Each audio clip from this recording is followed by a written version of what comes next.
Growing up, it was clear to me that my parents had a favorite child, and that child was Angela. She was their little princess, the one they doted on, the one who could do no wrong in their eyes. It was as if their whole world revolved around her, and everything she did was met with admiration and praise, whether it was a small achievement at school or something as simple as her smiling at them. They would just light up with pride and joy. On the other hand, I was the oldest and my parents were completely different from me. If I needed something, it only came after Angela's needs had been met. If I had a problem, it was rarely a priority. I often felt like an afterthought to them. Between Angela and me, there was never any bad blood. I genuinely liked her, and despite everything, I never felt any resentment towards her. I know in situations like ours, it's common for siblings to develop jealousy or bitterness, but I never saw her as the enemy. She was just my little sister. Of course, there were moments when I wished things were different. I wish I weren't always the one pushed to the side, the one whose needs and feelings came second. But at the same time, I knew it wasn't Angela's fault. She didn't choose to be the favorite, just like I didn't choose to be overlooked. To give you an idea of just how much my parents favored Angela over me, let me share a few examples. Every year on her birthday, we would take a trip to Disneyland. This would be a full day of fun, excitement, and making special memories. It was something Angela always looked forward to, and my parents made sure it was a grand celebration. Meanwhile, when my birthday came around, there were no big trips or elaborate surprises. Instead, we would simply go out for dinner at a local restaurant. The difference was very obvious. Angela's birthday was treated as a major event, while mine felt more like an obligation they had to check off the list. When it came to extracurricular activities, my parents always prioritized Angela. They only had the budget to support one child's after-school hobbies, and they chose her ballet lessons over my tennis training. The frustrating part was that I was actually really good at tennis. I loved playing, and I had the potential to go far, but my parents didn't see it as important. Instead, they told me I should concentrate more on studies rather than spending time on what they saw as just a game. In reality, they just didn't want to invest in me. Angela was never an outstanding student. She never got a grade above a B, but that never seemed to matter. Every report card she brought home, my parents would gush over her efforts and tell her how proud they were, and sometimes even reward her with gifts or a special treat. For me, it was a completely different story. There was no praise, no excitement, and certainly no rewards, even if I secured the first position. I was always expected to get top marks. Not because my parents cared about my achievements, but because they wanted me to set a good example for my younger sister, Angela. If I didn't meet their high expectations, I would get scolded, lectured, or made to feel like I had let them down. No matter how hard I worked, my achievements were never acknowledged the way Angela's were. After I grew up and left for university, my parents hardly ever helped me financially. I was expected to take out student loans and figure things out on my own because, according to them, I was independent and responsible enough to handle everything. Meanwhile, when it was Angela's turn to go to college, my parents covered all her expenses without hesitation. Their reasoning was that she was young and couldn't handle the stress of a loan. I felt this was really unfair, as if I didn't deserve the same help just because I had learned to take care of myself. It was frustrating, but by that point, I had pretty much come to accept that this was just the way things were in our family. Angela was given a brand new car the moment she turned 18. My parents proudly handed her the keys. She didn't have to ask, beg, or prove that she needed it. It was simply given to her, no questions asked. Meanwhile, when I needed a car for my part-time job in college, I had to ask my mother multiple times before she finally agreed to let me have her old beat-up vehicle. It wasn't in great condition, but I was grateful to have anything at all. The problem was that the car constantly broke down. There were days when I would be stuck on the side of the road, desperately trying to get it to start again. Whenever I asked my parents for help with repairs, they refused. My father would tell me that if I wanted to drive, I needed to figure it out myself. So, whenever the car was out of commission, I had no choice but to take the bus to work. No matter how inconvenient it was, whether it was freezing cold, pouring rain, or unbearably hot, I had to find my own way. My parents never seemed to care how difficult it was for me. When my maternal grandparents passed away, my mom inherited everything they left behind. It was a significant amount, and while I never expected to receive any of it myself, I also didn't expect what happened next. Instead of using the money for something meaningful for the whole family, she decided to take a special trip, just her and Angela. I wasn't even told about it. I had no idea they were even going until I saw Angela's social media posts. She had posted pictures of her and Mom having fancy dinners, living in a luxurious resort. I was taken aback and I asked my sister where this was. She left me on read. And seeing those posts stung in a way I can't even describe. It wasn't just the trip itself. It was the realization that they hadn't even thought to invite me. When I later confronted my mom about it, she gave me weak excuses. She claimed that she had made some last-minute plans with my sister and that both of them weren't sure if I would be free to go. Mom also confessed that she has always connected more with Angela than with me because my sister is more like her, so she didn't think I would mind as much. I started to cry when I heard this because it hurt to hear my own mother say something like this. I realized no matter how hard I tried to be part of the family, I would always be on the outside looking in. When Angela graduated from college, my parents were over the moon. They treated it like the biggest achievement in the world, as if she had done something no one else in our family had ever accomplished. My mother was so proud that she gifted Angela half of my grandparents' inheritance, no strings attached. She told her she could use the money however she wanted, whether it was for travel, a new car, a business idea, or just to enjoy life. It was a massive gift, one that gave Angela a comfortable financial cushion as she stepped into adulthood. Meanwhile, I got nothing. It wasn't that I expected half of the inheritance, but to be completely overlooked yet again was a slap in the face. I had worked hard and put myself through college with little support and never asked for much. Yet my mother felt that I didn't deserve any help. When I dared to speak up, when I questioned why Angela was given so much while I was given so little, my parents brushed me off.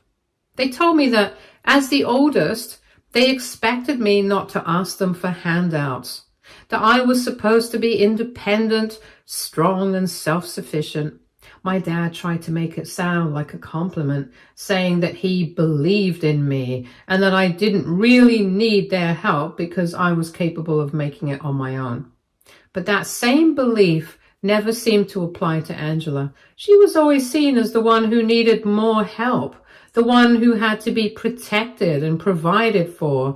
It was frustrating and disheartening that while I was always expected to figure things out alone, Angela was handed everything on a silver platter. Despite everything, I have tried my best not to hold resentment towards my parents for the way they have treated me. I have also done my best not to resent Angela. As much as I love her, I can't ignore the fact that she has never really stood up for me. She has never acknowledged how unfair things have been, never told our parents that what they were doing was wrong. A part of me wishes that just once she had spoken up, that she had told them I deserved better. But she never did. She always accepted their generosity without question, never considering how it felt for me to be left behind. And that, more than anything, has been the hardest part for me to move past. Anyway, because my parents had always handed everything to Angela, problems between them started to arise over time. Despite all the money they had gifted her, Angela still chose to move back home after college. She said it was because she wanted to save more money. But in reality, it seemed like she just preferred living off our parents rather than being independent. At first, my parents didn't seem to mind. They had always coddled her.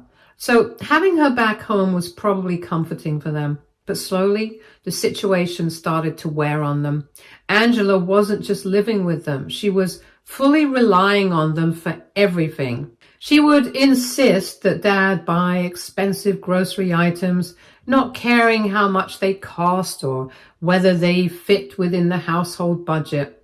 She never contributed to any expenses, never offered to help with bills, and acted as if their money was hers to spend however she pleased.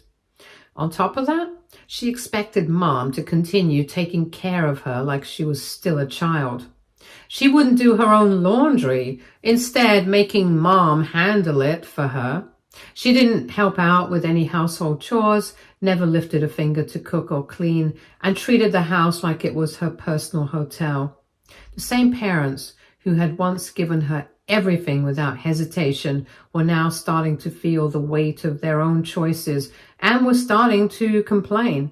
At first, my parents didn't mind, just like they had never minded giving Angela everything she wanted. They had spent years making sure she never had to struggle. So having her live at home rent-free, relying on them for everything, felt normal to them. But since they are also getting older, things started to change. They weren't as energetic as before, and they began to expect Angela to step up a little at least, to take on even the smallest responsibilities. That's when the fight started between them. Anytime they asked her to contribute in any way, whether it was helping with groceries, paying for something, or even just doing simple household chores, Angela would get upset. She felt like it was unfair for them to ask anything of her, when all she wanted to do was just chill at home and play video games. Because Mom had given her half of the inheritance, my sister didn't feel the need anymore to find a job. So she lounged around the house the whole day doing nothing. But that wasn't the only issue. Angela had also developed a habit of partying all night and coming home at odd hours. My parents would wait up for her, worried, but she didn't care. She was living her life on her terms without considering how it affected them. My parents, who had always made excuses for her, were now facing the reality of what they had created. They had spent years giving her everything, shielding her from consequences, and now, when they finally needed her to act like an adult, she simply refused. Things took a turn for the worse when Angela met someone online and fell head over heels for him. This guy, Richard, was the definition of a deadbeat. He had no job, no ambition, and no real plans for his future. The only thing he seemed to care about was getting Angela to send him money, and she did. It didn't matter how obvious it was to everyone else that he was using her. My parents and I tried talking to her multiple times, warning her that he was just taking advantage of her. But she refused to listen. Every time we brought it up, she would get defensive, sometimes even furious, insisting that we didn't understand. In her mind, what she was doing wasn't foolish, it was just true love. No matter how much Richard asked for, Angela was always willing to give. She would send him money for rent, food, and even things he didn't really need, like new clothes or video games. It didn't matter that she was still living off my parents, and the money she had was only because of the inheritance. Whatever Richard wanted, she found a way to give it to him. My parents, who had always spoiled her themselves, now had to watch someone else take advantage of their daughter. No matter how much they tried to intervene, Angela wouldn't hear a word against him. She was convinced that helping him was a sign of her loyalty, and she refused to see the reality of the situation. Then, 2 months ago, out of nowhere, Angela decided to run away and get married to Richard. It was completely unexpected. There were no signs, no prior discussions, nothing to indicate that she had even been planning such a big step. One day she was living at home like usual, and the next she was gone, and she didn't even tell our parents until afterwards. We only found out when she video called us from her honeymoon. She proudly announced that she and her new husband, Richard, were planning to travel the world together. And to fund this grand adventure, they were going to use my sister's inheritance or whatever was left of it. This was the same money that my parents had assumed she would use for something responsible, like a house or a stable future. Instead, she was going to be spending it on her deadbeat husband. As you can imagine, my parents were furious. Mom, especially, was livid.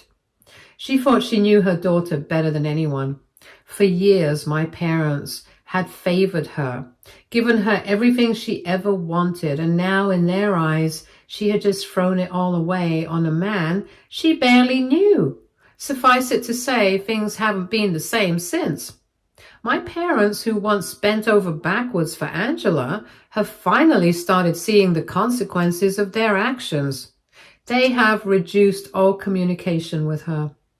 Now that my sister is no longer their favorite, I've noticed a shift in the way my parents treat me.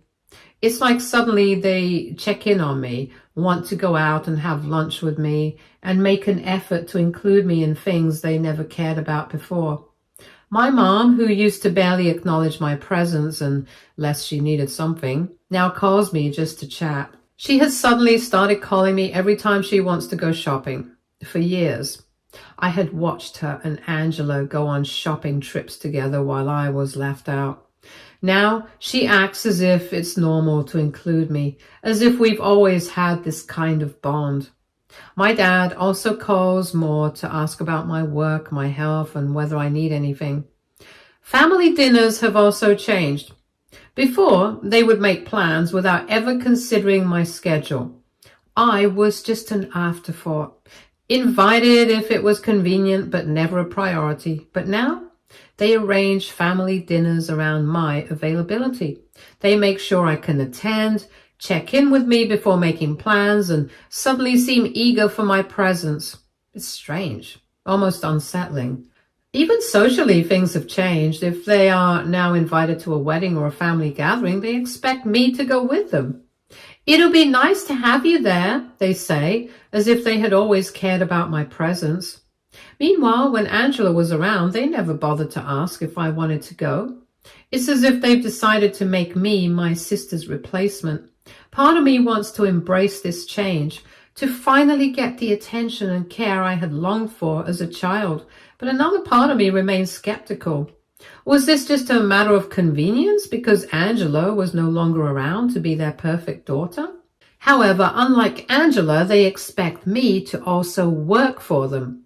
Like recently when my dad fell sick. My mom couldn't help him much because she has a bad back. Suddenly they expected me to step in and take care of him. No questions asked.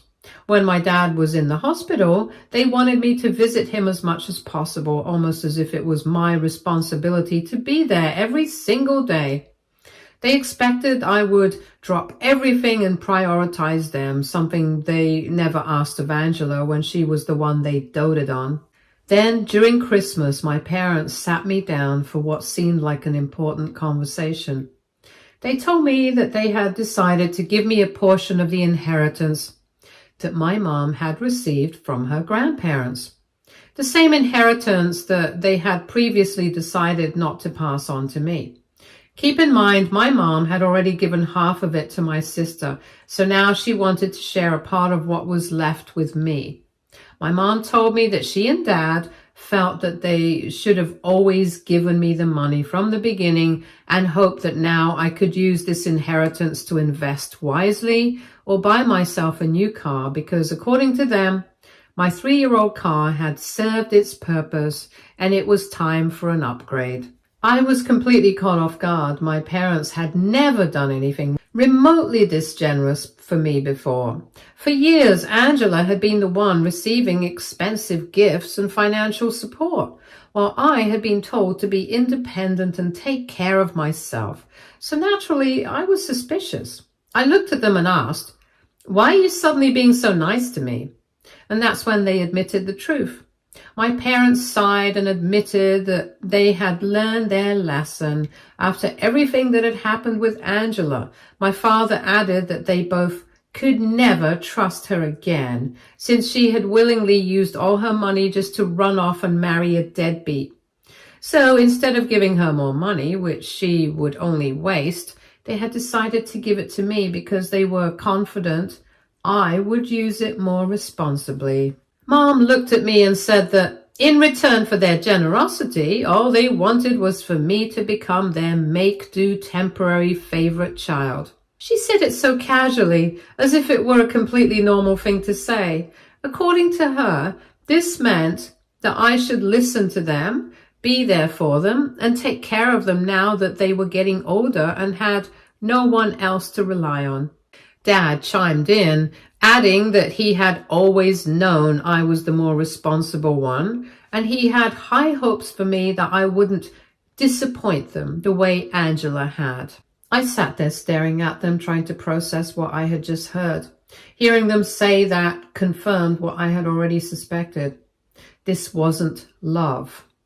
This wasn't appreciation. This was like they were trying to bribe me into taking care of them. They had lost Angela as their golden child, so now not only did they want me to replace her, but they also wanted me to cater to them. Their idea of giving me money wasn't because they wanted to make up for the way they had treated me. It wasn't because they regretted all the years they had ignored me. No. It was because they needed something from me now. They were offering me these gifts with strings attached. They expected something in return, my obedience, my presence, my care. They did not value me as a person. It was about securing a safety net for themselves, now that Angela was no longer around. In that moment, I realized something painful. My parents never actually changed. They didn't suddenly wake up and see my worth. They just shifted their favoritism because Angela had let them down, and now I was nothing more than their backup plan. Now I definitely could have refused the money. I definitely could have protested. I could have called them out on their hypocrisy, pointed out how they had ignored me for years and told them exactly how I felt. But I didn't, because honestly, there was no point. It wasn't like they would suddenly realize their mistakes and apologize. It wasn't like they would finally admit how unfair they had been. Instead, I decided to just take what they were offering. My parents had never given me any financial help before. I had always been the independent one, the one who had to struggle and work for everything, while Angela got handouts. My sister had been spoiled with expensive gifts, free college tuition, a brand new car at 18, and half of my grandparents' inheritance. And what did she do with it? She ran off and spent it all on herself and her husband.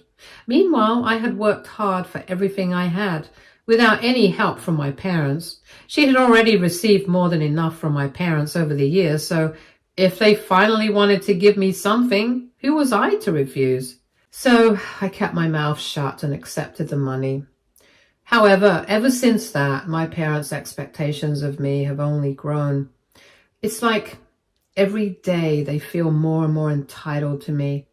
My mother constantly needs me to drive her around, even though she is perfectly capable of driving on her own. If I refuse, she immediately reminds me, after everything I've given you, you can't even do this one small thing for me.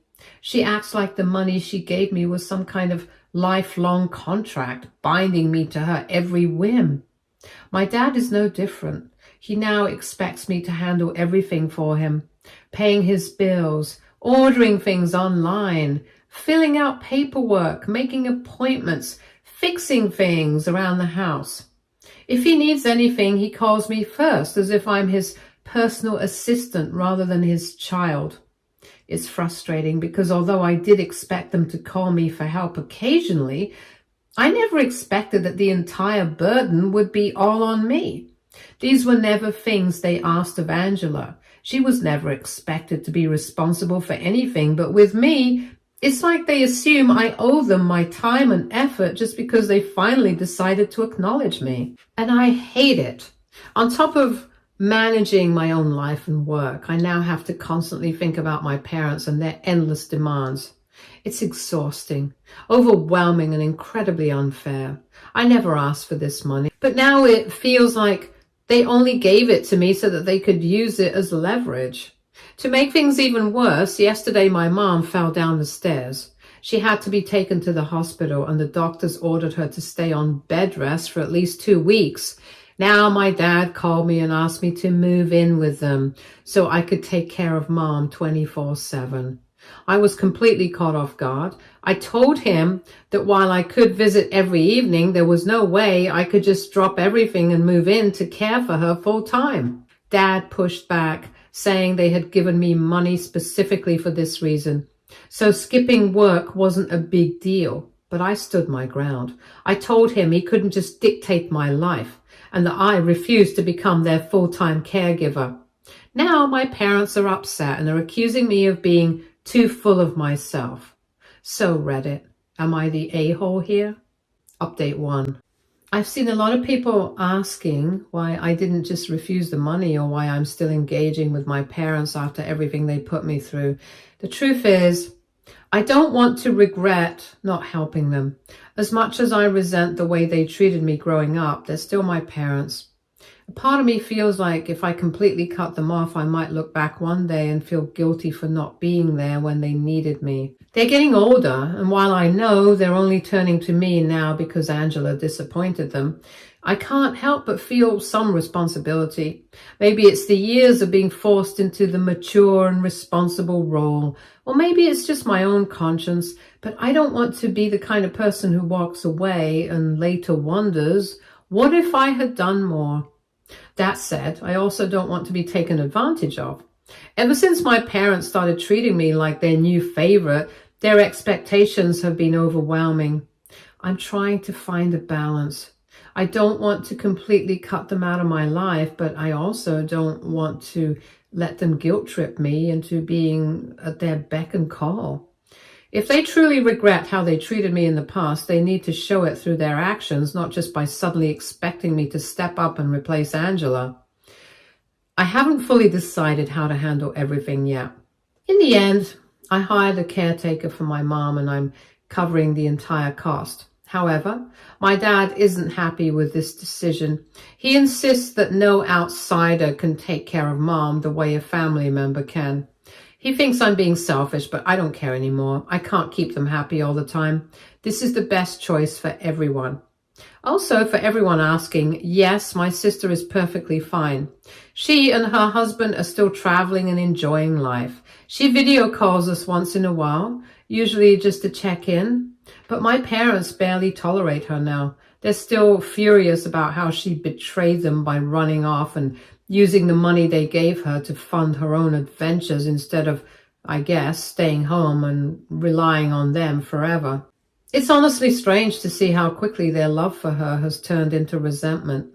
For years, Angela could do no wrong in their eyes, and now they act like she's the worst person in the world. It's not that she suddenly became a bad person. She's just doing what she's always done, putting herself first. The only difference is that now it no longer benefits them. Update 2. It's been 2 weeks since my last update. I finally sat down and had an open conversation with my parents. I told them everything, how I had felt growing up with them, how I had watched them favor Angela over me time and time again, and how it made me feel inadequate, like I was never enough for them. I explained that now with Angela out of the picture, it felt like they were just using me as a replacement rather than genuinely caring about me. I also made it very clear that just because they had suddenly decided to give me money didn't mean I owe them anything. I told them how exhausting it was to be treated like their personal assistant, constantly expected to run errands, pay bills, and handle everything for them. I wasn't their servant, and I refused to be guilt-tripped into taking care of them when they had spent years pushing me aside. At first, they argued.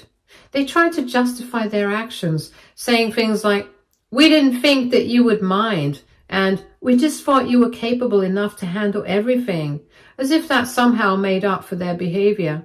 But I stood my ground. In the end, they actually listened. It took a while, but they understood. They even apologized in their own awkward, hesitant manner.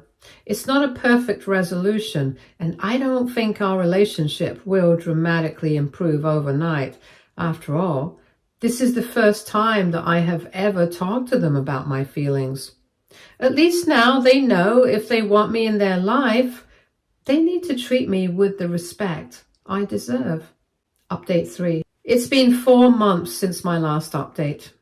I took some of your advice and decided to go to therapy. Honestly, it has been one of the best decisions I've made for myself. It's helped me process a lot of the emotions I've buried over the years, and I'm slowly learning to set boundaries with my parents without feeling guilty. Surprisingly, my parents have also been understanding these past few months. They haven't been pushing me for help as much, and they don't expect me to be at their beck and call anymore. We still spend time together, but it actually feels normal now, like a genuine parent-child relationship rather than an obligation. It's not perfect, but it's much better than before. Meanwhile, as I knew would happen, Angela has been trying to make her way back. Turns out all the money she had is gone, and her husband still refuses to get a job. She reached out to me recently for help, but I refused. I knew that if I gave in once, she would keep coming back, and I'm not about to start funding her lifestyle. She also went to my parents, hoping they'd take her back in, but they actually stood their ground. My father straight up told her that she was on her own this time. So now, Angela and her husband are living in his parents' basement. I do hope she eventually figures things out and learns to take care of herself. Stay tuned for more stories from our girl relationships.